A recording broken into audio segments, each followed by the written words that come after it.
অনেকেই আছেন যারা এই সিজনে সন্দ্বীপে আসতে চান সমুদ্রের পাশে ক্যাম্পিং করতে বা নতুন একটি দ্বীপ এক্সপ্লোর করতে। চট্টগ্রামের এই দ্বীপ উপজেলা যেতে আপনাকে পাড়ি দিতে হবে সন্দ্বীপ চ্যানেল। প্রথমে চট্টগ্রাম নেমে সেখান থেকে কুমিরা ঘাট। রেল স্টেশন থেকে সিএনজিতে এলে 250 থেকে 300 টাকা নেবে, আর 7 নম্বর বাসে এলে ভাড়া নেবে মাত্র 30 টাকা। এখান থেকেই ছাড়ে সন্দ্বীপের শিপ, ট্রলার, স্পিডবোট। স্পিডবোটে খরচ একটু বেশি হলেও দ্রুত পৌঁছে যেতে পারবেন। ট্রলারের ভাড়া 150 টাকা, শিপের ভাড়া 120 টাকা এবং স্পিডবোটের ভাড়া নেবে 250 টাকা করে। যদি ঢেউ সহ্য করতে পারেন তাহলে যেতে পারবেন ট্রলারে, তবে উত্তাল সাগরে পড়লে খবর আছে। আর একটু সময় বেশি লাগলেও নিরাপদে যেতে পারবেন শিপে, তবে এই শিপ ছাড়ে দিনে কেবল একবার।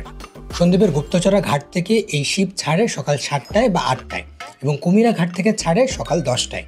যারা সন্দ্বীপে আসবেন ট্রাই করবেন জোয়ারের মধ্যে আসতে, না হলে এরকম 1 হাঁটু পরিমাণ পানি পাড়াতে হবে।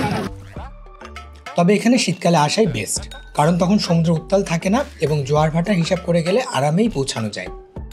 যদিও সারা দুনিয়ায় চেঞ্জ হলেও এখানে আসা যাওয়ার ভোগান্তির চেঞ্জ আজ পর্যন্ত আসেনি। জীবনে ঝুঁকি নিয়ে এই দ্বীপের মানুষরা আজও আসা যাওয়া করেন। সো আমরা টাইম সেভ করার জন্য বেসিক্যালি স্পিড বোটে এসেছি। আমাদের স্পিড বোটটা ছেড়েছে ঠিক 8:15-তে।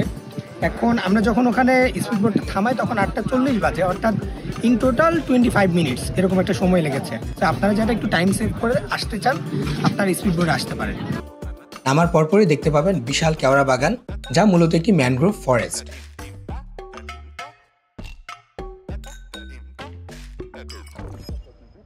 সন্দ্বীপ বিখ্যাত এর প্রাকৃতিক সৌন্দর্যের জন্য।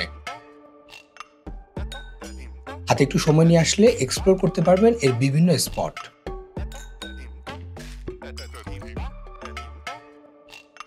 ডায়াবেটিস না থাকলে ট্রাই করতে পারেন শিবেরহাটের মিষ্টি। তুলতুলে সাদা এসব ছানা মিষ্টি খেতে দারুণ।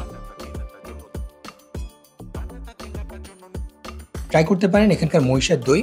সন্দ্বীপের এই দই সারা দেশে বেশ ফেমাস এবং আনকমন। এখানকার ডাবের টেস্টটাও একটু ডিফারেন্ট এবং ডাব গাছও প্রচুর।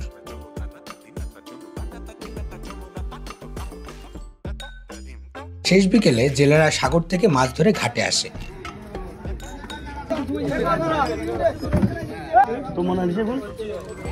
চাইলে কিনেও নিতে পারবেন সাগরে তাজা মাছ।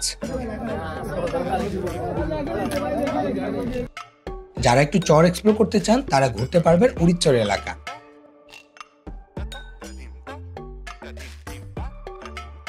একটু সেফটি নিয়ে ঘুরলে এনজয় করতে পারবেন অনেকক্ষণ।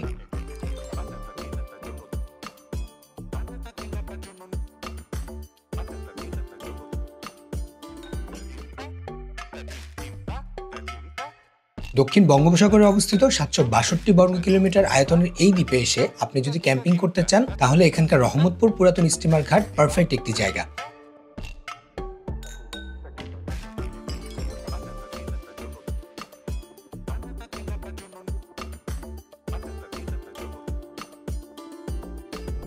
আর সেখান থেকেই দেখতে পারবেন ভাসানচর।